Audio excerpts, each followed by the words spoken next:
राधा माधव कुंज बिहारी गोपीजन वल्लभ गिरिवरधारी। जय राधा माधव कुंज बिहारी गोपीजन वल्लभ गिरिवरधारी। यशोदानंदन व्रज जनरंजन यशोदानंदन व्रज जनरंजन यमुना तीरवनचारी। यमुना ओ यमुना तीरवनचारी यमुना तीरवनचारी। जय राधा माधव कुंज बिहारी गोपीजन वल्लभ गिरिवरधारी। जय राधा कुंज बिहारी गोपीजन वल्लभ गिरिवरधारी। यशोदानंदन व्रज जनरंजन यशोदा यमुना तीरवनचारी। यमुना ओ यमुना तीरवनचारी यमुना तीरवनचारी। हरे कृष्ण कृष्ण कृष्ण हरे हरे हरे राम राम राम हरे हरे हरे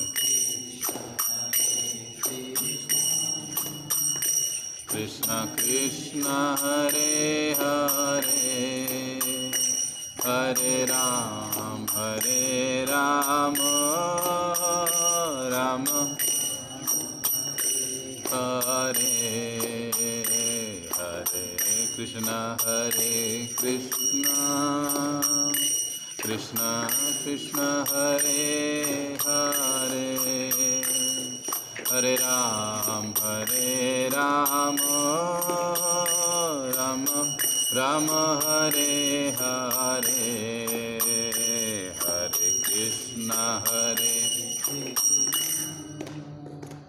कृष्ण कृष्ण हरे हरे हरे राम राम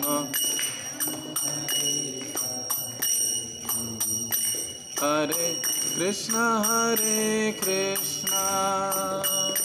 कृष्ण कृष्ण हरे हरे हरे राम राम राम हरे हरे हरे कृष्ण कृष्ण कृष्ण हरे हरे हरे राम राम राम हरे हरे हरे कृष्ण कृष्ण कृष्ण हरे हरे राम राम राम हरे हरे हरे कृष्ण हरे राम राम राम हरे हरे हरे कृष्ण कृष्ण कृष्ण हरे हरे हरे राम राम राम हरे हरे हरे कृष्ण हरे राम राम राम हरे कृष्ण कृष्ण कृष्ण हरे हरे हरे राम राम राम हरे हरे हरे कृष्ण कृष्ण हरे हरे, हरे राम राम राम हरे हरे। बोलो श्री श्री राधा कृष्ण चंद्र भगवान की जय, श्री श्रीनिताई गौर सुंदर भगवान की जय, जगत गुरु श्रील प्रभुपाद की जय। नमः ओम विष्णुपादाय कृष्णपृष्ठाय भूतले श्रीमते भक्तिवेदांत स्वामिन्निति नामिने। नमस्ते सरस्वते देवे गौरवाणी प्रचारिणे, निर्विशेष शून्यवादी पाश्चात्य देशतारिणे। जय श्री कृष्ण चैतन्य प्रभो नित्यानंद, श्री अद्वैत गदाधर श्रीवासादि श्री गौर भक्तवृंद। हरे कृष्णा कृष्णा कृष्णा हरे हरे, हरे राम राम राम हरे हरे। हरे कृष्णा। तो वैसे आज हम लोग हर गुरुवार हम भगवद गीता का चर्चा करते हैं, क्योंकि जैसे पता होगा कि अभी ये कार्तिक महीने के आखिरी 5 दिन चालू है, जो आज से शुरू हुए, भीष्म पंचक के नाम से जो जाने जाते हैं। इसमें भक्त लोगों का 5 दिन का व्रत होता है। पूर्णिमा के दिन ये व्रत समाप्त होता है। तो उसी के उपलक्ष्य में 5 दिन हम लोग सुबह ठीक 7:30 बजे कुंती महारानी की प्रार्थना भागवत पुराण से हम कुछ श्लोकों पर चर्चा करेंगे, जो आज सवेरे पहला सत्र हो चुका है। और हर रोज़ शाम 5 दिन के लिए दामोदर अष्टकम के जो 8 कड़ियाँ हैं जो हम लोग गाते हैं कार्तिक में, उसको हम समझने की कोशिश करेंगे। प्रायः वैसे होता है कि कई बार हम लोग गाते हैं, बोलते हैं, लेकिन उसका मतलब नहीं समझते। मराठीत त्याला चांगला शब्द आहे घोकमपट्टी, माहीत नसतं, आपण बोलत असतो। जे मंत्र एखादा म्हणतो, मंत्र बोलते कोई, या कोई भजन गाते हैं, या कोई संस्कृत के श्लोकों का उच्चारण करते हैं, वो सुनने से बोलने से याद हो जाता है, लेकिन उसका मतलब, उसका अर्थ हम लोग को समझ में नहीं आता। और ऐसे बगैर मतलब समझे अगर हम लोग कुछ बोलते हैं, करते हैं, तो फिर उसका उतना ज़्यादा कोई फल या महत्व नहीं रहता। तो हर चीज़ को अगर हम लोग समझ के करते हैं तो हम लोग वो चीज़ अच्छे से करेंगे, उसका फल, उसका प्रतिफल भी हमको अच्छा मिलेगा, और हम लोग उस चीज़ को जीवन भर करेंगे। अगर उसके बारे में हमको पता ही नहीं है तो फिर हम कुछ समय के लिए करेंगे, ये कर रहा है इसके लिए मैं कर रहा हूँ, मेरे घर वाले कर रहे हैं इसके लिए मैं कर रहा हूँ। कुछ दिन के बाद वो चला गया तो हमारा काम भी रुक जाता है, घर वाले बोलना बंद हो गया तो हमारा भी काम रुक जाता है, क्योंकि हमको उसके बारे में पता नहीं होता है कि ये हम लोग क्यों कर रहे हैं, इसको क्या कारण है, ऐसा ही क्यों करना चाहिए, इसका मतलब क्या है। ये जब तक हम लोग नहीं समझते तब तक हम लोग उसको, कोई भी चीज़ को, आध्यात्मिक चीज़ को हम जीवन भर नहीं करते।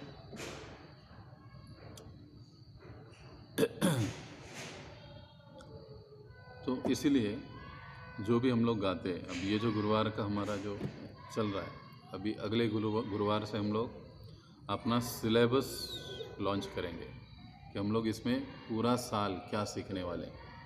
अलग अलग प्रणीति, अलग अलग मंत्र, उसके मतलब क्या है, और अलग अलग जो संत हैं, आचार्य हैं, उनकी जीवनी, इस पर हम चर्चा करेंगे। जहाँ पर बैठकर हम लोग नॉलेज ले रहे हैं, ज्ञान ले रहे हैं, नाम ले रहे हैं, उस संस्था की या उन लोगों की परंपरा क्या है।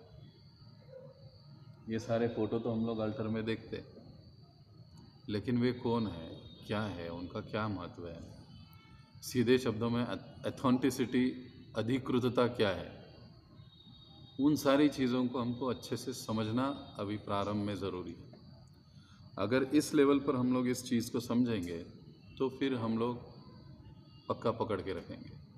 अगर ये चीज़ हम लोग नहीं समझे तो फिर हम लोग ज़्यादा समय, ज़्यादा दूर नहीं चलेंगे, फिर छोड़ देंगे। इधर से हो सकता है दूसरी जगह हम छलांग लगाएंगे, उधर कुछ समय रुकेंगे, फिर उधर से तीसरी जगह छलांग लगाएंगे। ऐसा होता क्यों है? क्योंकि हम उस चीज़ को ठीक से समझते नहीं हैं। तो हम लोग दामोदर अष्टकम पूरा महीना गाएं, नमामीश्वरम सच्चिदानंद रूपम लसत कुंडलम गोकुले भ्राजमानम। ये कड़ी सभी को बड़ा अच्छा लगता है। तो ये जो कार्तिक मास है, ये कार्तिक मास का नाम ही दामोदर महीना है। हम लोग जो अल्टर में फ़ोटो देख रहे हैं, यशोदा मैया कृष्ण को बांध रही है, तो ये जो इसको दामोदर महीना, क्योंकि ये जो लीला है ये इसी महीने में हुई थी, दिवाली के दिन सुबह 9 से 11 के बीच में। दिवाली के दिन मैया यशोदा ने कान्हा को बांधा था, बराबर दिवाली के दिन ही ये होता है। तो ये इतनी बढ़िया और सुंदर लीला, बहुत ही दिव्य लीला भगवान की इस महीने में संपन्न हुई। वैसे भगवान की अनेक लीला है, गोवर्धन लीला इस महीने में हुई, रास लीला इस कार्तिक के महीने में हुई, कई सारी भगवान की लीला इस महीने में संपन्न हुई, लेकिन विशेष रूप से इस महीने को दामोदर महीना कहा जाता है। दाम और उदर, दाम का मतलब होता है रस्सी, उदर का मतलब होता है पेट। ऐसे भगवान जिनका पेट रस्सी से बांधा गया। प्राय जब हम भगवान बोलते हैं, लेकिन भगवान भी बंध जाते हैं। क्यों, कैसे? और जब ये लीलाएं हम लोग सुनते हैं भगवान की, तो कई बार फिर हम लोग ये कहते हैं कि अरे ऐसे कैसे भगवान हो सकते हैं, जो बांधे जाते हैं, बच्चे की तरह रोते हैं और क्या क्या करते हैं। बहुत सारा कन्फ्यूजन हमारे माइंड में रहता है। तो जब हम ये अष्टकम गाते हैं तो भगवान की ये पूरी दामोदर लीला उसमें बताई गई है। तो उसका एक एक शब्द का कैसे मतलब बनता है, वो लीला क्या है, इसको हम समझेंगे। तो भगवान देखिए बंधे जाते हैं, क्योंकि भगवान इतने दयालु है कि दूसरों का उद्धार करने के लिए वे खुद बंधना स्वीकार कर लेते हैं। अभी इस लीला में उनको उद्धार किसका करना था? कुबेर के जो 2 पुत्र थे उनको श्राप मिला था, नल कुबेर और मणिग्रीव, इनको श्राप मिला था। और अशोका पेड़ के रूप में वो नंद बाबा के आंगन में खड़े थे, और इन 2 पेड़ों में जो ये 2 इंद्र के पुत्र थे उनका उद्धार करना था। और उसके लिए भगवान ने इतनी सारी लीला रचाई। ये भगवान है। ऐसे जब कोई व्यक्ति भगवान के पास आता है, भगवान की शरण में आता है, तो भगवान उसको कभी छोड़ते नहीं। हम कहते हैं ना, देर है लेकिन अंधेर नहीं। देर हमारे कर्मों के कारण होती है। कई बार हमको लगता है कि अरे ये चीज़ मुझे अभी मिल जानी चाहिए, लेकिन मिलते मिलते 10 साल बीत जाते हैं।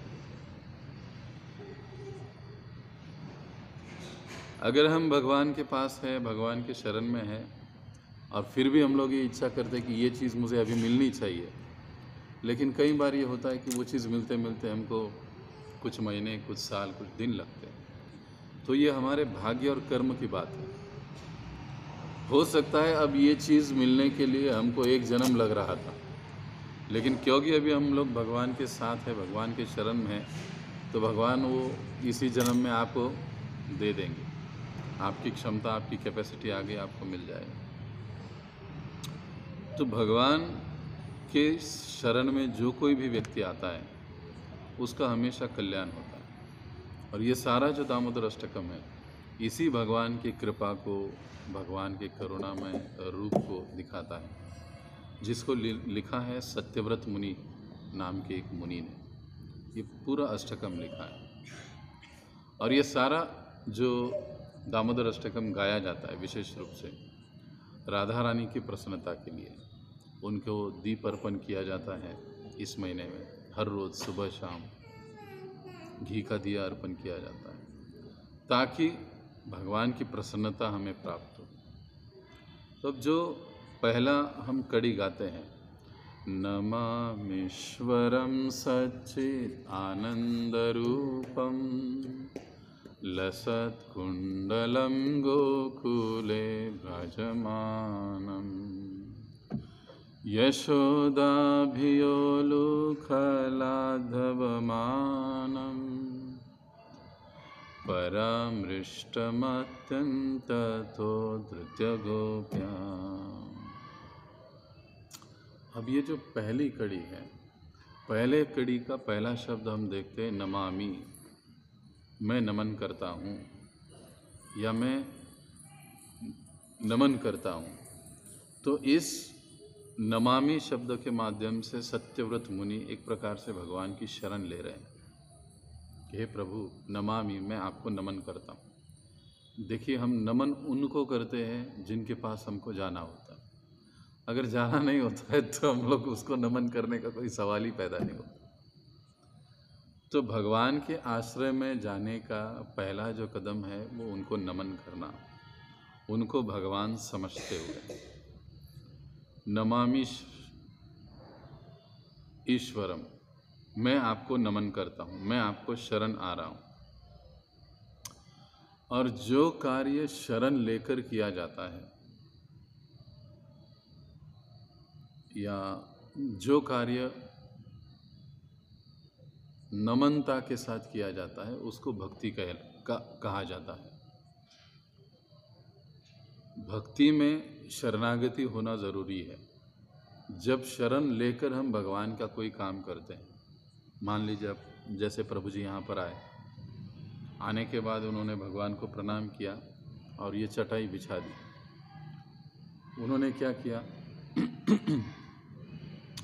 भगवान के पास आकर शरणागत होकर जो भी काम किया। अब ये चटाई डालना, ये तो हम लोग हर दिन कभी ना कभी अपने जीवन में ये काम करते हैं, ये कोई बहुत बड़ी बात नहीं है। लेकिन यही काम जब हम भगवान के सामने आकर भगवान के साथ जुड़कर करते हैं तो वो भक्ति कहलाई जाती है, वो सेवा हो गई। किसकी सेवा हो गई? भगवान की सेवा हो गई, क्योंकि हम सब उसके ऊपर बैठे हैं, उसका उपयोग कर रहे हैं भगवान की बातों को सुनने के लिए। तो सत्यव्रत मुनि जो यहाँ पर पहला कहते हैं नमामि, कि मैं प्रभु आपको नमन करता हूँ, आपके शरण में आता हूँ और शरण आता हूँ। शरण जाना है, लेकिन शरण किसे जाना है? अब देखिए, गीता में भी भगवान कहते हैं सर्वधर्मान परित्यज्य माम एकम शरणम व्रज, तथाकथित सारे धर्मों का त्याग करो और मुझ अकेले को शरण में आओ। भगवान ने क्लियर लिखा है, लेकिन फिर भी हम लोग नहीं मानते हैं, हम लोग इधर उधर घूमते हैं। भगवान ने क्लियर कहा है कि भाई तथाकथित सारे धर्मों को छोड़ो, अपनी बातों को छोड़ो और केवल मेरी शरण में आओ। अहम त्वाम सर्व पापेभ्यो, मैं तुम्हारा सारे पापों से मोक्ष इच्छामि। अहम त्वाम सर्व पापेभ्यो मोक्ष इच्छामि मा शुचा, समस्त पापों से मुक्त कर दूंगा, तुम्हें डरने की कोई ज़रूरत नहीं है। अब ये भगवान ने कहा, लेकिन कई बार हम लोग डरते हैं, अरे जाने के बाद फिर कैसे होगा। लेकिन इसकी ज़रूरत नहीं है। भगवान ने कहा है कि तुमको डरने की ज़रूरत नहीं है, सिर्फ तुम मेरी शरण में आ जाओ। तो यहाँ पर सत्यव्रत मुनि पहले ही शब्द से भगवान की शरणागति को दर्शा रहे हैं कि नमामि ईश्वरम। अब देखिए, शरण लेना है, दुनिया में शरण लेने की कई सारी जगह है। कोई पॉलिटिक पार्टी का शरण लेता है, कोई और किसी का लेता है, कोई और किसी का लेता है। हर कोई गॉडफादर ढूंढने की कोशिश करता है कि अपने जीवन में कोई ना कोई तो एक होना चाहिए। जब शरण जाने की बात यहाँ पर हो रही है तो शरण किसको जाना चाहिए? तो दूसरे शब्द में कहते हैं नमामि ईश्वरम। ईश्वर भगवान को मैं शरण जाता हूँ या शरण जा रहा हूँ या उनको मैं नमन कर रहा हूँ। तो अब भगवान को शरण ले रहे हैं, भगवान की शरण ले रहे हैं, तो अब यहाँ पर कौन से भगवान की बात हो रही है? कृष्ण की बात हो रही है। नमामि, ये कृष्ण मैं आपको शरण आ रहा हूँ। माता यशोदा और कृष्ण, तो कृष्ण की बात हो रही है। से ब्रह्मा जी ब्रह्म संहिता में बताते हैं ईश्वर परम कृष्ण सच्चिदानंद विग्रह, कि परम ईश्वर केवल भगवान श्री कृष्ण है। अनादिरादिर गोविंद सर्व कारणम कारण, सर्व कारण कारणम, वो सभी कारणों के कारण है, सबके आदि है वो भगवान। ऐसे भगवान की मैं शरण ले रहा हूँ। इसलिए दूसरा शब्द है इस कड़ी का ईश्वरम, कि जो सर्वोच्च है। अब देखिए ईश्वर शब्द का मतलब क्या है। हम कई बार ईश्वर शब्द का उपयोग करते हैं, लेकिन ईश्वर का मतलब क्या होता है? किसी को भी हम ईश्वर कह सकते हैं। तो ईश्वर कहने के लिए कुछ गुण होना, कुछ बातें होना उसमें ज़रूरी है। सबसे पहले हम ईश्वर उसे कह सकते हैं जो सर्वशक्तिमान है, और सर्वशक्तिमान केवल और केवल भगवान श्री कृष्ण है। इसीलिए हम लोग देखते हैं कई सारे पुराणों की कथाओं में जब भी कोई प्रॉब्लम आता है तो सारे लोग कहाँ भागते हैं? विष्णु के पास जाते हैं। कई बार ये देखते हैं हम लोग कि शिव जी के पास जाते हैं, जब शिव जी के भी बस के बाहर होते हैं तो शिव जी ब्रह्मा जी इनको सबको लेकर फिर वैकुंठ में आते हैं। सर्वशक्तिमान। तो सत्यव्रत मुनि इस अष्टक में कह रहे हैं कि मैं उन भगवान की शरण ले रहा हूँ जो ईश्वर है, सर्वशक्तिमान है। अब सर्वशक्तिमान का मतलब क्या हुआ? जो कुछ भी कर सकता है। अब अगर मैं कल कहूँ कि मैं ईश्वर हूँ तो आप मुझे चैलेंज दे सकते हैं, ये जो टेबल है ये 7 दिन नहीं 7 घंटे अपने उंगली पर उठा कर दिखा, हो सकता है? भगवान ने इसी महीने में गोवर्धन लीला करी थी और गोवर्धन उठाया था भगवान। उस समय भगवान कितने समय के साल के थे? 7 साल। इस उंगली पे भगवान ने उठाया। सर्वशक्तिमान, इसके लिए उनको भगवान कहते।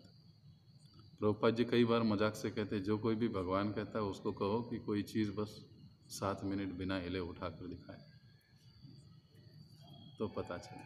कोई भी किसी भी हम भगवान या ईश्वर नहीं कह सकते। तो ईश्वर शब्द का पहला मतलब है, उसका अर्थ ये होता है कि वो सर्वशक्तिमान होना चाहिए, तभी हम उसे ईश्वर कह सकते हैं। तो सत्यव्रत मुनि इस अष्टक में कहते हैं कि मैं ऐसे ईश्वर की शरण ले रहा हूँ, नमामि ईश्वरम, जो सर्वशक्तिमान है। अब ईश्वर शब्द का दूसरा अर्थ क्या है? जगत के नाथ, जगदैक नाथम, शास्त्रों में से कहा जाता है वो जगत के नाथ है। पूरा जगत 14 लोक उन्हीं के हैं। अनंत कोटि ब्रह्मांड नायक हम कहते हैं। शब्द तो हम बोल देते, लेकिन वास्तविक अनंत कोटि ब्रह्मांड नायक कौन है? भगवान विष्णु, भगवान नारायण। ये शब्द प्रयोग केवल उन्हीं के लिए है, इसीलिए उनको जगत का नाथ कहा जाता है। वे जगत के स्वामी हैं। क्यों? क्योंकि पालन सबका कौन करता है? भगवान विष्णु नारायण। उत्पत्ति किसकी इच्छा से होती है? गीता में भगवान बताते हैं जगद्वी परिवर्तते। अर्जुन को कहते कि ये अर्जुन, इस जगत की उत्पत्ति और लय हेतु नानेन कौन्तेय जगद्वी परिवर्तते, कि मेरी हेतु से, मेरी इच्छा से इस जगत की उत्पत्ति होती है और इस जगत का नाश भी होता है। नाश करने वाले शिव जी, इच्छा करने वाले कौन है? नारायण। उत्पन्न करने वाले, सृष्टि रचयिता ब्रह्मा, इच्छा किसकी है? नारायण की। उनकी जब इच्छा होती है तब ये काम करते। ये लोग अपनी इच्छा से काम नहीं करते। इसलिए भागवत में जब हम देखेंगे, जब ब्रह्मा जी प्रकट होते हैं तो ब्रह्मा जी को पहले भगवान ज्ञान देते हैं और उसके बाद भगवान की इच्छा के अनुसार इस सृष्टि की रचना ब्रह्मा जी करते। वैसे इस सृष्टि का प्रलय या लय भी भगवान नारायण या भगवान की इच्छा के अनुसार, अब ये गीता में भगवान बताएं। इसलिए उनको जगत का नाथ कहा जाता है कि सारा जगत, 14 लोक, तीनों लोक उन्हीं के हैं। इसका दूसरा कोई स्वामी नहीं। कोई देवी, कोई देवता ये दावा नहीं कर सकता है कि ये सब मेरा है। लेकिन कृष्ण सेना ठोक कर गीता में बताते हैं, अहम सर्वस्य प्रभो मत्तः सर्वं प्रवर्तते इति मत्वा भजन्ते माम बुधा भाव समन्विता। ये अर्जुन, अस्तित्व में जितनी सारी चीज़ों को, वस्तुओं को तुम देख रहे हो वो सब मुझी से उद्भूत हुआ है।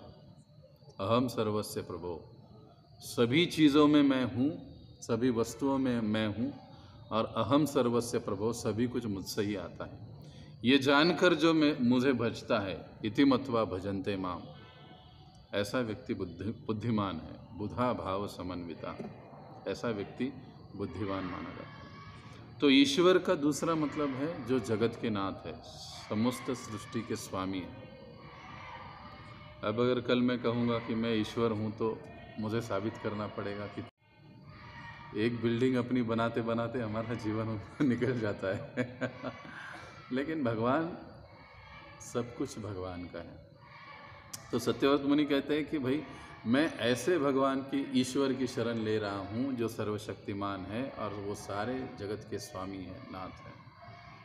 तीसरा मतलब ईश्वर शब्द का, शास्त्र हमको बताते हैं कि वे निज प्रभु, शाश्वत स्वामी है हर व्यक्ति के। हमारे वास्तविक मालिक कौन है? हम लोग सोचते हैं कि हमारे माता पिता, पति सोचता है मेरी पत्नी, पत्नी सोचती है मेरा पति, बच्चे सोचते हैं मेरे माँ बाप। लेकिन वास्तविक स्वामी कौन है? ये दुनिया में हम जितने भी अपने मालिक देखते हैं वो कुछ समय के लिए, टेम्पररी है।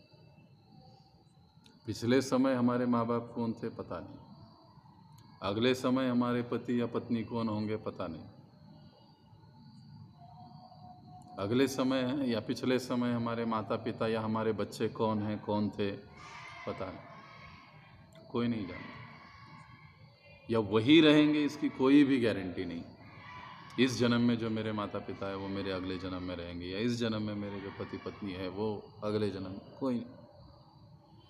यानी इस शरीर के जिनको हम स्वामी मानते हैं वो हमारे वास्तविक स्वामी नहीं है। या जिस घर में, जिस फ्लैट में हम रहते कहते हैं कि हम लोग इसके मालिक हैं, तो हम कितने समय के लिए मालिक हैं? वास्तविक मालिक या वास्तविक स्वामी, शाश्वत स्वामी केवल भगवान होते हैं। लोग आएंगे जाएंगे, चीज़ें बनेगी मिटेगी, लेकिन उसके जो स्वामित्व है वो भगवान के पास नित्य रहेगा। अब दूसरा देखिए, दूसरी दृष्टि देखिए। हम लोग इस दुनिया में कितने भी स्वामी क्यों न बना ले, लेकिन जब तक हम भगवान की शरण में नहीं आते, भगवान नारायण, भगवान श्री कृष्ण के शरण में नहीं आते, तब तक हम लोग वास्तविक सुख और शांति प्राप्त ही नहीं कर सकते। तो स्वामी, हमारे सच्चे स्वामी कौन हुए? भगवान। अच्छा, जो हमारा शरीर चल रहा है, बोल रहा है, वो किसके कारण चल बोल रहा है? शरीर में जो आत्मा है, साइंस वाले उसको स्पिरिट कहेंगे, जो आध्यात्मवादी लोग हैं उसको आत्मा कहेंगे, कोई रूह कहेगा, कोई सोल कहेगा। बात वही है कि जिसके कारण ये शरीर चल रहा है, बोल रहा है, वो जो तत्व है, वो स्पिरिट है, वो आत्मा है, वो कहाँ से आई? प्रयोगशाला में बनी, कहीं बाजार से लेकर आए? परमात्मा से आत्मा, इसीलिए उसको परम आत्मा कहते हैं। हमको परम आत्मा नहीं कहते, भगवान को शब्द क्या है? परम आत्मा। हम लोग आत्मा, यानी ये उनका अंश है। और गीता में इसको भगवान कैसे समझाते हैं? ममई वांशो जीवलोके जीवभूत सनातन, कि अर्जुन इस जगत में जितने सारे जीव तुम देख रहे हो वो सारे मेरे अंश है।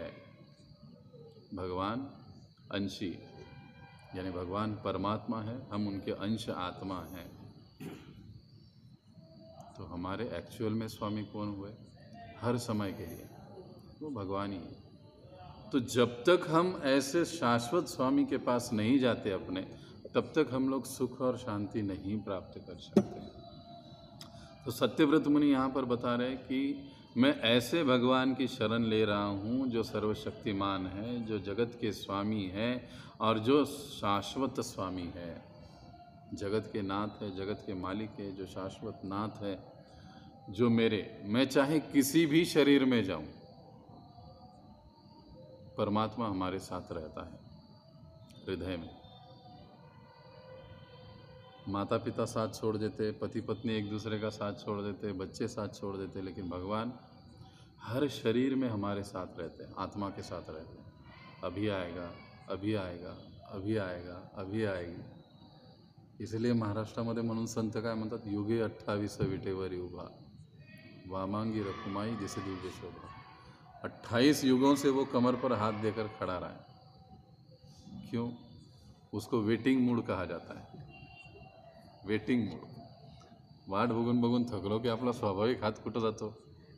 कमरेवर जातो। ते वाट बघतोय कधी येशील बाबा तू। दूसरा संदेश एकदा आला, एक बार अगर तुम मेरे पास आ गए तो ये जो भौतिक जगत है, यहाँ का जो दुख है, जो तकलीफ़ है, ये जो इतना बड़ा दुखों का सागर है, वो तेरे लिए कैसा है? कमर के इतना ही है। कमर के इतना अगर पानी होगा तो आदमी आसानी से यहाँ से वहाँ चले जाता है, नदी पार कर लेगा। लेकिन अगर पानी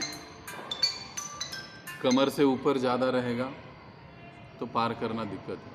लेकिन जब हम विट्ठल के पास, हम कृष्ण के पास, नारायण के पास आते हैं, वो हमारी राह देख रहे हैं। तो इस प्रकार से हम सहज ही इस दुखमय जगत से बाहर जा सकते हैं। तो देखो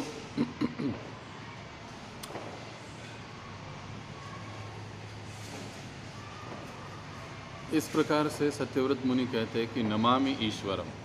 अब ईश्वर को तो कहा उन्होंने कि मैं नमन करता हूँ, सर्वशक्तिमान है, जगत के स्वामी है, लेकिन वो कैसे है? सच्चिद आनंद रूपम, उनका रूप भी है, ऐसे नहीं कि रूप नहीं है। अब रूप नहीं है तो फिर नमन किसको करना है? अगर हम कहते हैं कि भगवान को रूप ही नहीं है, भगवान को व्यक्तित्व नहीं, भगवान को आकार नहीं, तो फिर नमस्कार किसको करना है? फिर भगवान कहते पत्रम पुष्पम फलम तोयम, आप मुझे पत्र पुष्प फूल जो कुछ भी अर्पित करते हो उसको मैं स्वीकार करता हूँ। तो अगर भगवान का रूप ही नहीं है तो फिर स्वीकार कहाँ से करेंगे? हम आते हैं मंदिर में, भगवान को कुछ न कुछ तो लेकर आते हैं। कोई फूल लाता है, कोई फल लाता है, कोई कुछ लाता है, कोई शक्कर लाता है। अगर आकार ही नहीं है तो फिर लाने का मतलब क्या हुआ? क्यों ला रहे हैं?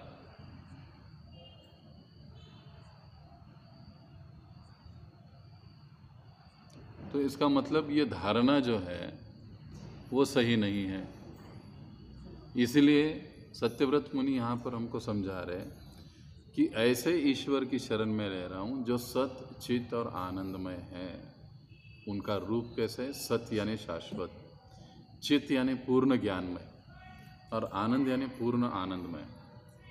भगवान को हमने कभी देखा है कि भगवान ऐसे बैठे हैं, आता कसं होणार? कहीं पर भी देखो फोटो, आज तक हमने जितनी भगवान की फ़ोटो देखी, कभी हमने भगवान को ऐसे नहीं देखा, क्योंकि उनका स्वरूप ही आनंदमय है।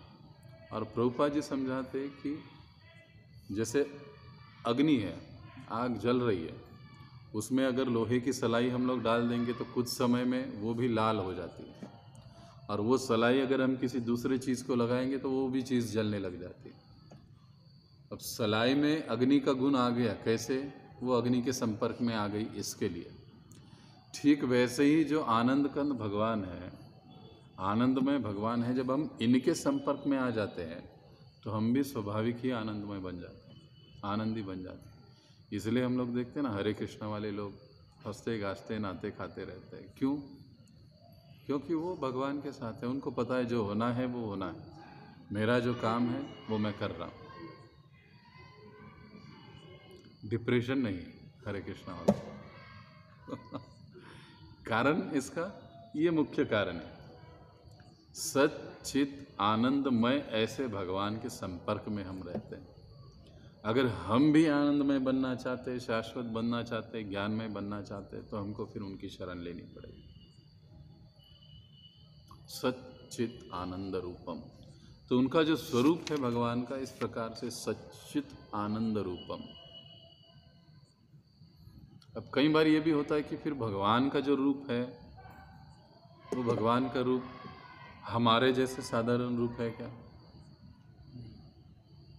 ये भी समझना जरूरी है। कई बार लोग कहते हैं कि अरे भगवान तो हमारे जैसे, उसको भी 2 हाथ है, 2 कान है, 2 पैर है, 2 नाक है, 1 नाक है, 2 आंखें है, तो हमारे जैसे उनका भी शरीर है। नहीं, उनका शरीर दिव्य है। अब ये कैसे? हमारे शरीर में बढ़ोतरी होती है, घटन होती है, भगवान के शरीर में देखा जाता है भगवान के बाल पक गए, दाढ़ी पक गई, भगवान ने लकड़ी ले ली हाथ में। अब है ना, है कोई भगवान है शायद से इस दुनिया में। अब वो माता लक्ष्मी बूढ़ी हो चुकी है, बेड में रेस्ट कर रही है, और नारायण अभी तक है, वो भी लकड़ी लेकर चल रहे हैं। लोग कुछ भी कहते हैं और कुछ भी लोग सुनते हैं और पालन करते हैं उस चीज़ का। लेकिन जब हम किसे भगवान कहते हैं तो उसके शरीर की दिव्यता भी प्रकट होनी चाहिए। जब कुरुक्षेत्र में भगवान युद्ध कर रहे थे तो उस समय भगवान का उम्र क्या था? 125 साल से ज़्यादा थे, लेकिन रथ का पहिया उठाकर दौड़े। इधर 50 के साल में घुटने काम करना बंद कर देते हैं सोचिए, ये शरीर की दिव्यता है भगवान की। तो इससे हम लोग ये समझ सकते हैं कि भगवान का जो रूप है वो कोई साधारण सरल रूप नहीं है, या हम जैसा भौतिक रूप नहीं है, बल्कि भगवान का जो रूप है वो दिव्य है। और ऐसे दिव्य रूपी भगवान का हम शरण लेते हैं, शरण ले रहे हैं। इस प्रकार से सत्यव्रत मुनि कहते हैं। आगे कहते हैं लसत कुंडलम गोकुले भ्राजमानम। लसत कुंडलम, अब कुंडलम तो हम लोग समझ गए, कान के कुंडल। अब भगवान के कानों में कुंडल कैसे होते हैं? मकर यानी मछली के आकार के कुंडल, मकर आकृत। मकर कुंडले तळपति श्रवणी, श्रवण यानी कान, मकर कुंडले यानी मकर यानी मछली। तो वैसे यहाँ पर लसत कुंडल, लसत कुंडल, लसत शब्द का एक अलग अलग मतलब है। लसत का मतलब होता है सुंदर, अत्यंत सुंदर कुंडल उनके कानों में है। अभी उनके सच्चित आनंद रूपम, अब रूप का वर्णन हो रहा है। अब उसकी शुरुआत कहाँ से हो रही है? कानों से, कुंडलों से हो रही है, और वो कुंडल चमक रहे हैं।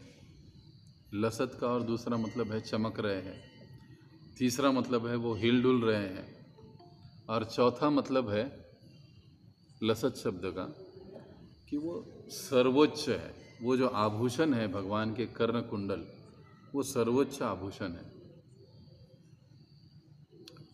तो सत्यव्रत मुनि कहते हैं कि भगवान का रूप ऐसे है कि जिनके कानों में सुंदर कुंडल है, जो नित्य चमकते रहते हैं और अक्सर हिलते डुलते रहते हैं, और वो आभूषणों में सर्वोच्च आभूषण है। कई बार हम लोग भगवान का दर्शन करते हैं, अलग अलग प्रकार के भगवान को आभूषण हम लोग पहनाते हैं, और हम कहते हैं कि भगवान अभी कितने सुंदर दिख रहे हैं, लेकिन संत या आचार्य लोग हमको समझाते हैं कि आभूषणों के कारण भगवान सुंदर दिखते हैं या भगवान के कारण आभूषण सुंदर दिखते हैं। भगवान के कारण आभूषण सुंदर, ये नहीं कि आभूषण पहनने के बाद भगवान सुंदर होते हैं। भगवान बगैर आभूषण के भी सुंदर है। अभी ये भगवान राधा कृष्ण, इनका दर्शन आप लोगों ने पिछले साल किया था। आभूषण था कोई, वस्त्र था कोई, फिर भी सुंदर है, अभी भी सुंदर है। भगवान स्वाभाविक रूप से ही सुंदर है। उनको सुंदर बनने के लिए फेयर एंड लवली, हैंडसम, वो क्या कहते हैं, और वो सारी चीज़ों की ज़रूरत उनको नहीं पड़ती है। ये स्वाभाविक है, क्योंकि वो स्वभावता ही सुंदर है। उनके पहनने से वो आभूषण की सुंदरता बढ़ती है, वस्त्रों की सुंदरता बढ़ती है। दूसरी चीज़ कि भगवान के कानों में जो कुंडल है वो नित्य चमकते रहते हैं। उनमें एक अलग ही आभा, अलग ही चमक होती है। भगवान जब माखन चुराने के लिए जाते थे तो मैया यशोदा उनको गहने पहनाती थी। तो गोपियाँ क्या करती थी, अंधेरे कमरे में माखन को छुपा कर रखा करती थी ताकि कृष्ण को दिखाई न दे, उसे वो ढूंढ ना पाए।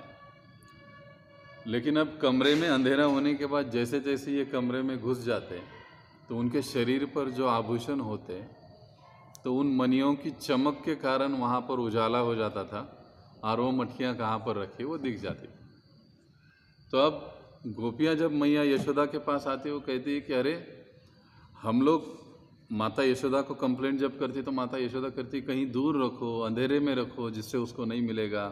तो गोपियाँ कहती कि अरे भाई हमने अंधेरे में भी रखा, लेकिन तुम ये जो गहने पहनाते हो ना उसमें इतनी चमक है कि वो चमक के कारण उसको दिखाई देता है और वो मक्खन लेके भाग जाता है। अब क्या करें? तो मैया यशोदा कहती ठीक है, कल से मैं इसको आभूषण नहीं पहनाऊँ।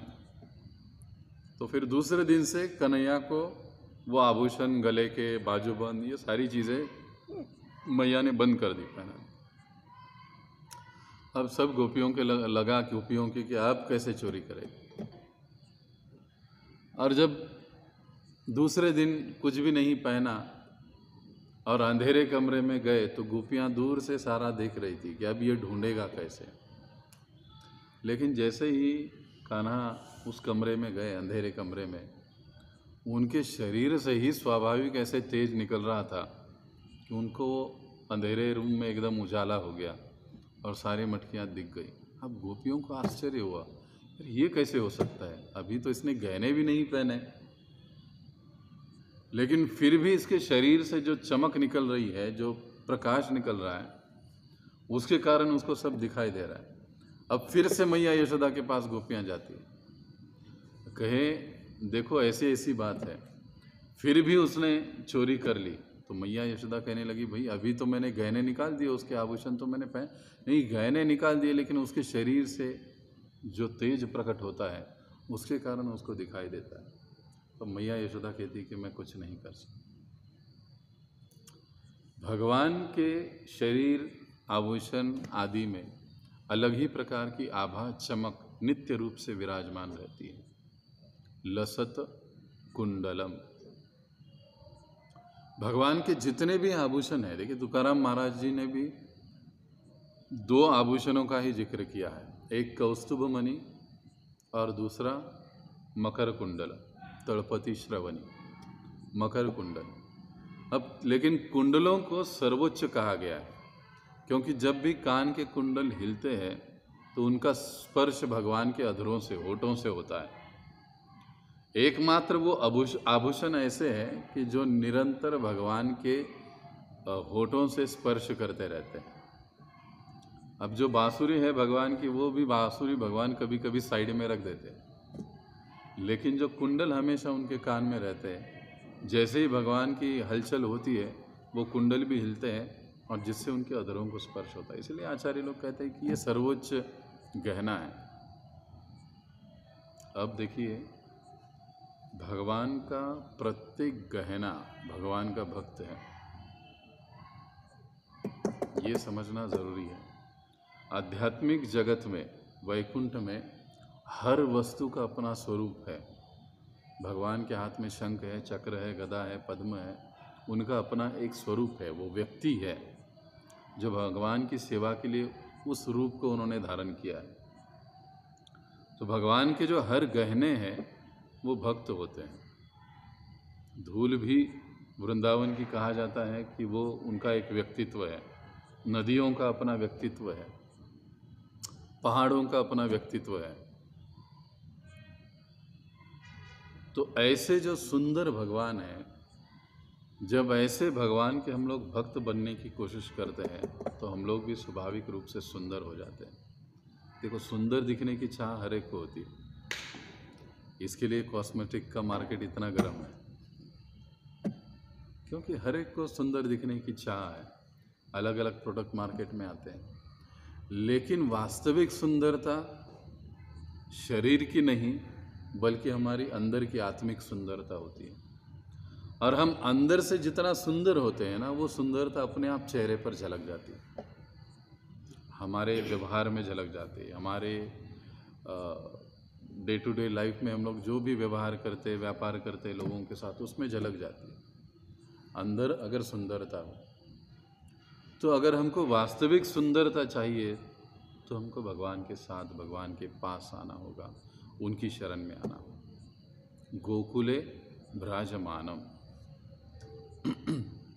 लसत कुंडलम गोकुले भ्राजमानम। अब क्या कहते हैं कि गोकुल का जिक्र यहाँ पर करते हैं कि गोकुल शब्द से वो भगवान की गोकुल में जितनी सारी लीलाएं हुई, वो सारी लीलाओं को सत्यव्रत मुनि याद करते हैं और कहते हैं कि कैसे गोकुल में रहकर भगवान ने अलग अलग लीलाएं करी। वो काफ़ी विस्तार से वो सारी चीज़ें हैं। असुरों का वध किया, फिर गोपालन किया, बछड़ों का पालन किया, अलग अलग लीलाएं भगवान ने वहाँ पर करी। उन सारी लीलाओं को गोकुल के स्मरण से वे याद करते हैं। लेकिन अब इसको याद करते करते उनको एक और विशेष लीला याद होती है। नमामीश्वरम सच्चिदानंद रूपम लसत कुंडलम गोकुले विराजमानम यशोदा भियो उलुख बद्धावमानम। यानी माता यशोदा ने उखल से बांधने की जो लीला भगवान की हुई, उसको अब वो स्मरण कर रहे हैं।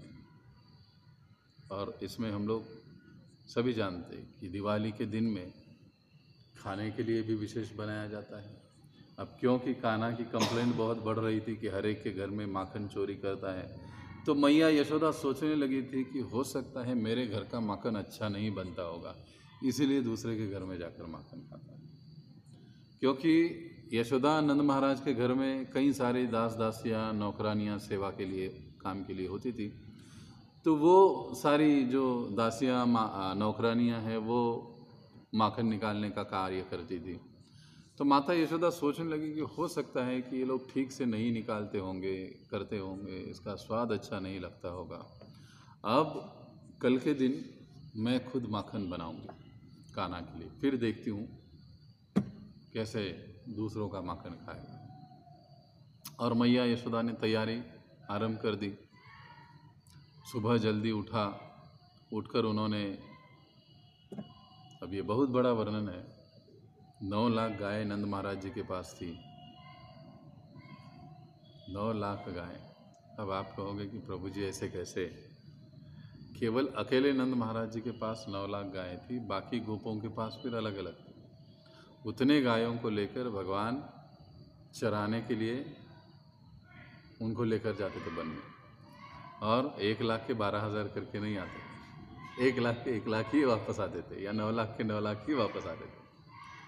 हर एक गऊ का अपना नाम होता था। और भगवान, वो अलग अलग लीलाएं हैं भागवत पुराण में इसके बारे में। हर एक गौ को पर्सनली भगवान जान देते हैं। जब भी भगवान बांसुरी बजाते तो बांसुरी में विशेष अगर किसी गाय को भगवान को अपने पास बुलाना है तो बांसुरी बजाकर वो उसका नाम बांसुरी के माध्यम से पुकार देते। वही गाय बराबर भगवान के पास आएगी, दूसरा कोई नहीं आएगा गाय। तो ऐसे 9 लाख गायों का दूध नंद महाराज के यहाँ पर था। और एक विशेष एक कार्य करते हुए यशोदा मैया ने ये दूध बनाया था। 9 लाख गायों का दूध 90,000 गायों को पिलाया गया। 90,000 गायों का दूध 9,000 गायों को पिलाया गया। 9,000 गायों का दूध 900 गायों को पिलाया गया। 900 गायों का दूध 90 गायों को पिलाया गया। 90 का 9 को और 9 का 1 को।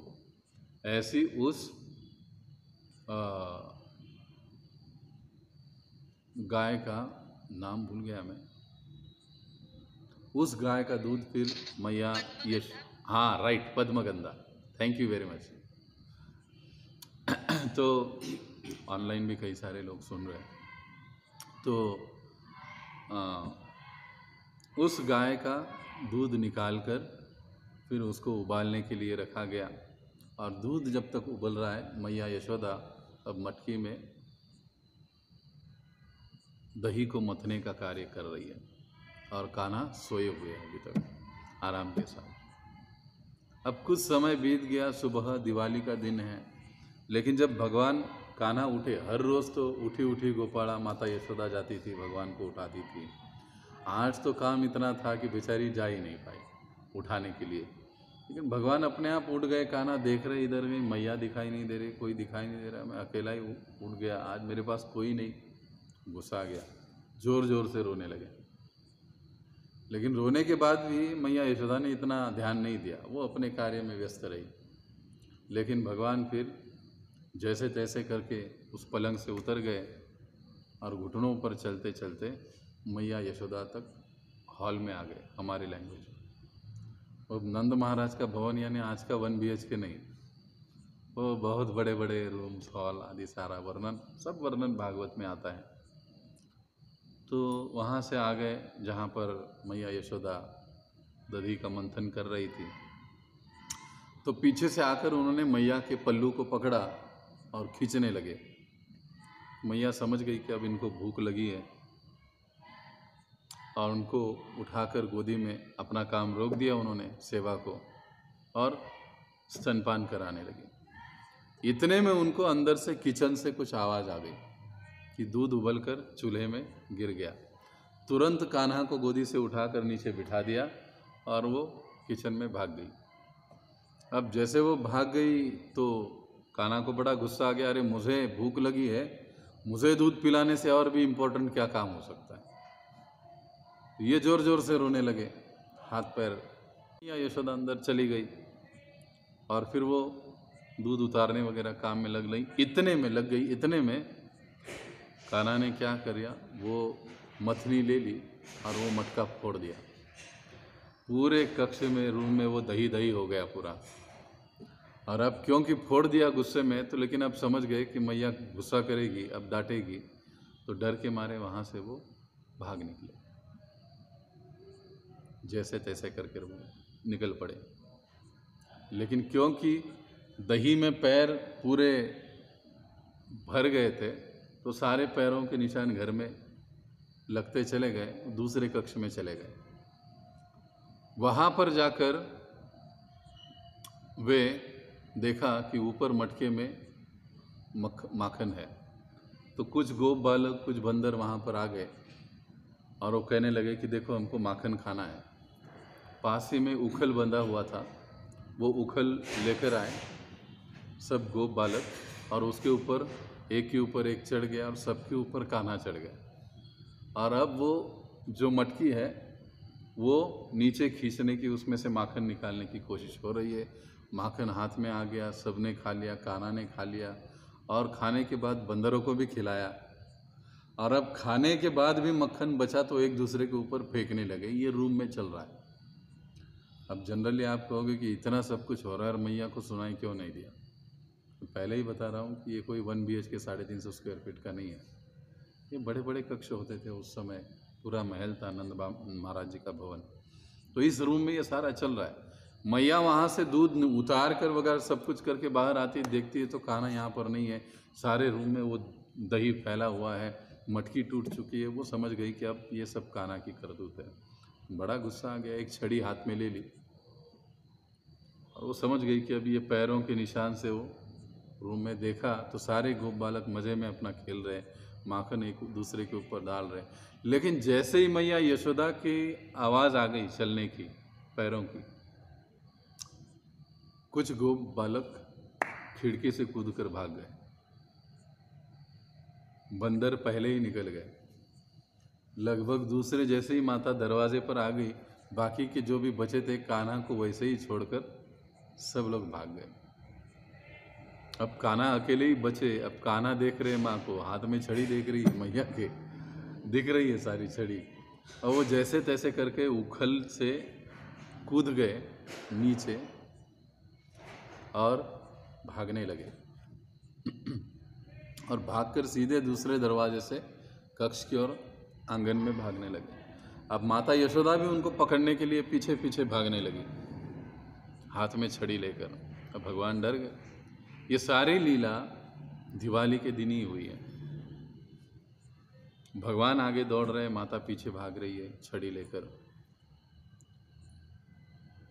पूरा पसीना पसीना माता यशोदा हो गई, भागते भागते कान्हा को पकड़ने के लिए। लेकिन भगवान पकड़ में नहीं आ रहे। जैसे तैसे जब भगवान ने देखा कि अब माता बहुत थक चुकी है, तो उनको लगा कि अब मेरी माता को इतना नहीं सताना चाहिए।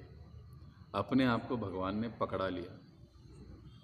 इसके कई सारे मतलब आचार्य लोग समझाते हैं, लेकिन हमको समझने के लिए एक मतलब है कि वे भगवान जो हजारों लाखों साल योगी लोग तपस्या करते हैं, अलग अलग योग मार्ग में चलते हैं, उनको नहीं मिलते हैं। ऐसे भगवान माता यशोदा के द्वारा पकड़े जाते हैं, जनाबाई के द्वारा पकड़े जाते हैं, मीराबाई के द्वारा पकड़े जाते हैं, तुकाराम महाराज के द्वारा पकड़े जाते हैं। कारण क्या है इसका? ये सभी लोग भक्ति मार्गी है, यही एक कारण है। दूसरा कोई कारण हो तो आप बताओ। कहीं पर भी ये वर्णन नहीं आता है कि किसी योगी को, विश्वामित्र को या किसी को भगवान मिल गए, पकड़ लिया। वर्णन भक्तों के बारे में ये सब मिलता है। इसलिए गीता में भगवान कहते हैं कि भक्त्या माम अभिजानाति यावान्य शाश्वत तत्वता की। अगर अर्जुन मुझे आप तत्वता जानना चाहते हो, समझना चाहते हो, तो केवल भक्ति के, भक्त्या माम अभिजानाति, भक्ति के मार्ग से ही संभव है, या एक भक्त को ही वो संभव है। तो माता यशोदा उसको पकड़ लेती है कान्हा को। बड़े डरते हैं वो, आंखों से आंसू बह रहे, पूरी आंखें लाल लाल हो गई है, डर के कारण कांप रहे हैं। देखो भगवान होने के बाद भी ऐसी लीला करते हैं। अब ये सारी चीज़ें देखने के बाद किसको लगेगा कि ये भगवान है? ब्रह्मा जी भी भ्रमित हो गए। हम उस लीला में देखते ना, ब्रह्मा जी ने भी भगवान को पहचाना नहीं। ब्रह्म विमोहन लीला, जब 4 सिर वाले ब्रह्मा जी भी भ्रमित हो सकते हैं तो हमारी क्या बात है। इसलिए कई बार हम लोग भगवान की लीलाओं को ठीक से नहीं समझ पाते, ये कोई भी लीला हो, क्योंकि हमको उसकी सही रूप में पहचान नहीं होती है। अब कई बार हमने जिक्र किया कि भगवान को गुस्सा आ गया। अरे तो भगवान को भी गुस्सा आता है क्या? अगर भगवान को गुस्सा आता होगा तो फिर भगवान भी हमारे जैसे ही है। लेकिन हम क्या कहते हैं, विष्णु सहस्त्र नाम या विष्णु प्रार्थना में शांताकारम भुजग शयनम पद्मनाभम सुरेशम। शांताकारम, वो शांताकार है, परम शांत है, उनके जितना शांत कोई नहीं है। और अब हम लोग यहाँ पर कहते हैं कि भगवान को गुस्सा आ गया, मटकी फोड़ दी। भगवान को गुस्सा आ गया, भीष्म पितामह को मारने के लिए दौड़ पड़े। भगवान को गुस्सा आ गया, जरासंध का वध कर दिया। कहते तो एक तरफ हम कहते हैं कि भगवान को गुस्सा आ गया, दूसरी तरफ हम कहते हैं कि शांताकारम भुजग शयनम, कि भगवान परम शांत है। भगवान में सारे प्रकार के गुण पूरी मात्रा में विद्यमान रहते हैं, इसीलिए वो भगवान है और इसीलिए वो पूर्ण कहे जाते हैं।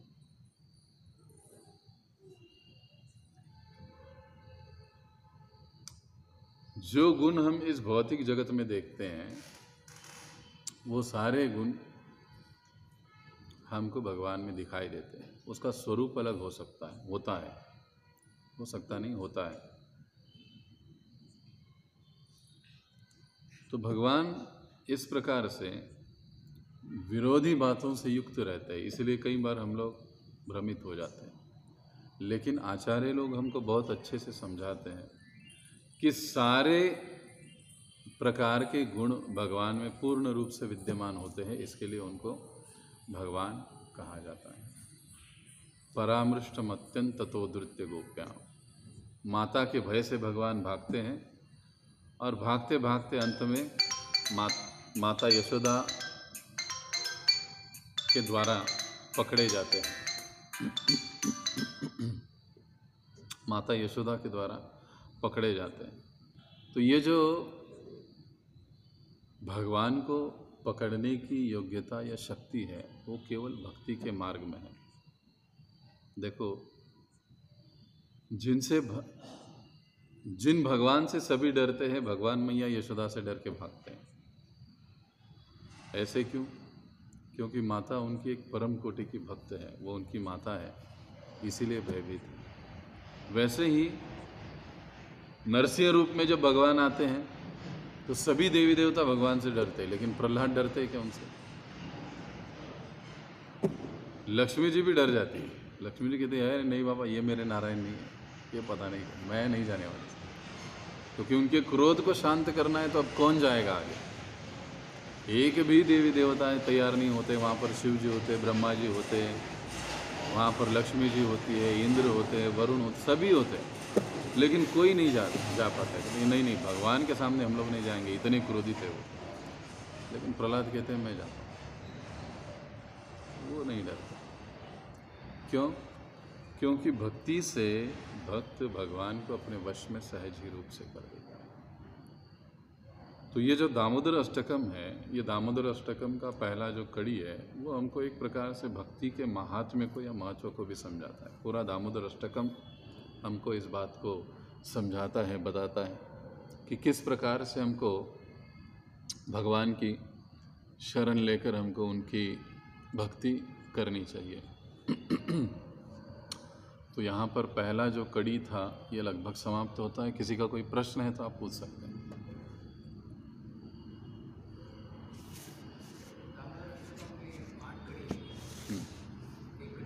एक कड़ी हम 5 दिन, हाँ अभी नहीं, भीष्म पंचक के उपलक्ष्य में 5 दिन हमने कंटिन्यू ये सेशन चला है। इसके लिए आज उसका ब्रेक न हो, इसके लिए हमारे क्लास में ही हमने इसको ले लिया, ताकि जो बाकी सुन रहे हैं उनका भी चैन टूटेगा नहीं। अब हम लोग अगले गुरुवार से हमारा जो सिलेबस है गीता का वो हम लोग कंटिन्यू करेंगे, क्योंकि तब तक ये सब खत्म हो चुका होगा।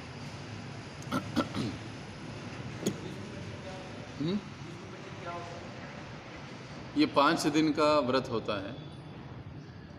ये अंतिम 5 दिन है भीष्म जी के जीवन के। महाभारत का युद्ध हुआ, युद्ध के बाद जो 5 दिन भीष्म पितामह ने उपदेश किए युधिष्ठिर महाराज जी को, वे ये 5 दिन है। इस 5 दिनों में भगवान भीष्म पितामह को दर्शन देने के लिए आ गए। ये 5 दिन भीष्म पंचक के रूप में मनाए जाते हैं। कई सारे भक्त लोग इसका व्रत रखते हैं, 5 दिन उपवास होता है अपने आध्यात्मिक प्रगति के लिए, उन्नति के लिए, साक्षात्कार के लिए। कई सारे भक्त इसको पालन करते हैं। तो उसकी पालन करने की अपनी एक विधि है, उसके अलग अलग मंत्र है, सारी चीज़ें हैं, उसका गाइडेंस भक्तों को मिलता ही रहता है। तो लगभग ऑल ओवर मतलब भारत भर से लगभग 80 भक्त इसको पालन कर रहे हैं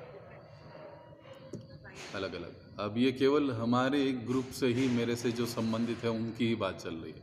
वैसे अनेक भी और भी भक्त हो सकते हैं जो पालन कर रहे हैं उसको।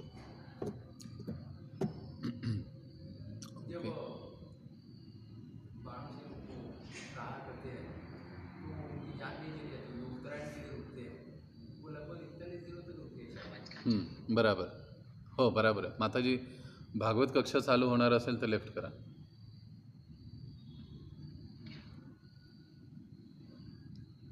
हाँ बराबर है, क्योंकि उनको इच्छा मरण का जो वरदान था, तो उनकी जब इच्छा होगी तभी वो शरीर छोड़ेंगे, ऐसा उनको वरदान था.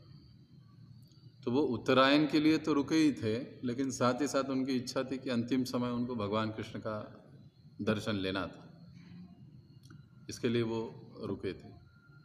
वे जानते थे कि भगवान आएंगे मेरे पास.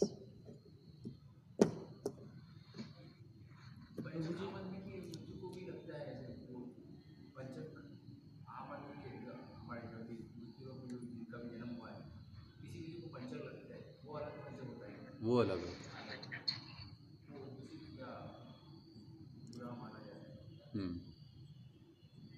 वो अलग होता है. ओके, तो यहाँ पर हम रुकेंगे. जगत गुरु शिला प्रभुपाद की जय, अनंत कोटि वैष्णव वृंद की जय. कल सुबह कुंती महारानी की प्रार्थना है 7:30 बजे, ऑनलाइन रहेगा. यस. एक क्वेश्चन पूछना था, ये जो 5 दिन का व्रत है, इसका नाम व्रत क्यों रखते हैं? भीष्म पंचक क्यों रखते हैं? हाँ, क्योंकि ये जो पूरा पंचक है, जब भगवान श्री कृष्ण भीष्म पितामह के पास गए और भगवान का दर्शन, भगवान के रूप को देखते हुए वो अपना शरीर त्याग रहे थे, उस समय भगवान ने ये वरदान दिया भीष्म जी को कि हे भीष्म, ये जो अंतिम 5 दिन आपके हैं, जो इस देव उठनी एकादशी से चालू होते हैं तो पूर्णिमा तक, ये 5 दिन, ये जो 5 दिन पंचक के रूप में और विशेष रूप से आपके नाम से जाने जाएंगे, भीष्म पंचक नाम से जाने जाएंगे. और जो भी व्यक्ति इस भीष्म पंचक का पालन करेगा, उसे निश्चित रूप से शुद्ध भक्ति या मेरी प्राप्ति होगी. ऐसे वरदान भगवान श्री कृष्ण ने भीष्म पितामह को दिया था. तो ऑब्वियसली ये सारा जो वरदान है पालन करने वालों को भी मिल जाता है. इसलिए अगर आप वृंदावन में देखोगे तो वृंदावन में सैकड़ों भक्त इसका पालन करते हैं, धाम में रहकर. अब एक ही बात किया. हाँ, ओके. तो उसके अलग अलग स्तर हैं. जैसे आप अगर वो भीष्म पंचक ग्रुप में रहेंगे तो आपको फिर वो पालन करने की विधि का अच्छे से पता चलेगा. पिछली बार हम नमक नहीं खाते ना? हाँ, समुद्री अपना सेंधा नमक का उपयोग कर सकते हैं आप. अन्न नहीं खाते? हाँ, नहीं, अन्न नहीं खाते हैं. उसकी अलग अलग कैटेगरीज है माता जी, और उसके लिए 3 कैटेगरी में ये व्रत किया जाता है. और उसके लिए हमने इस साल अलग से व्हाट्सएप ग्रुप बनाया है जो पंचक का पालन करते हैं. तो उसमें क्या खाना चाहिए, क्या नहीं खाना चाहिए, क्या करना चाहिए, क्या नहीं करना चाहिए, वो सारी चीज़ें दी गई हैं, वहाँ पर दी जा रही है. तो उसके अनुसार सभी भक्त लोग एक साथ पालन कर रहे हैं. ओके माता जी, थैंक यू. हरे कृष्णा. महाभारताचं युद्ध जे 18 दिवस चाललं होतं, त्याच्यानंतर म्हणजे किती दिवस थांबले होते पितामह भीष्म? त्याच्यानंतर महाभारताचं युद्ध 18 दिवस चाललं. 18 दिवसाच्या नंतर जवळपास भीष्म पितामह 52 दिवस राहिले होते. म्हणजे 18 + 52, पुढे तेवढे दिवस ते थांबले. आणि त्याच्यानंतर, कारण मग त्या सगळ्या लोकांच्या अंतिम क्रिया वगैरे सगळ्या संपन्न करून सगळ्या गोष्टी झाल्यानंतर पांडव भीष्म पितामहांकडे आले. आता पुन्हा प्रश्न असा तिथे येऊ शकतो की बा एवढा वेळ का त्यांना वेटिंग करायला लावलं. कारण जे उत्तरायण आहे ना, ते उत्तरायण आता सुरू होईल आजपासून. उत्तरायण देव उठणी एकादशीपासून. आणि मग हे जे पुढचे 5 दिवस आहे, हे 5 दिवस भगवंतांनी विशेष रूपाने, आजच त्यांना देह सोडायचा होता, पण भगवंतांनी त्यांना सांगितलं होतं की नाही, तुमची अजून एक सेवा बाकी आहे. आता युधिष्ठिरावर फार मोठी जबाबदारी आहे, त्यामुळे तुम्ही काय करा की 5 दिवस युधिष्ठिराला राजधर्म या सगळ्या गोष्टींचा उपदेश करा. त्याला म्हणजे थोडक्यात शिकवा. सगळ्या गोष्टी सांगा, तुमचा अनुभव त्याला द्या आणि मग तुम्ही प्रस्थान घ्या. 5 दिवस कंटिन्यू ते प्रवचन देत होते. एवढं साधं प्रवचन द्यायला आपल्याला 4 वेळेस हात मागे टेकावा लागतो. परंतु त्यांनी विचार करा, बाणाच्या शय्येवर झोपलेले असताना त्यांनी 5 दिवस कसे बोलले असतील कंटिन्यू. यावरून आपल्या लक्षात येतं की त्यांची स्थिती ही आपल्या समजण्याच्या पलीकडे किंवा दिव्य होती. ही काही साधारण गोष्ट नव्हे. एक सुई टोचली तर आपल्याला एवढा त्रास होतो, पण त्यांनी तशा अवस्थेमध्ये 5 दिवस प्रवचन केलं. आणि मग सगळ्या गोष्टी सांगितल्यानंतर पौर्णिमेच्या दिवशी मग त्यांनी आपलं शरीर त्याग केलं आणि सोडून दिलं. म्हणजे जवळपास 52 दिवस ते बाण लागल्यानंतर ते राहिले होते.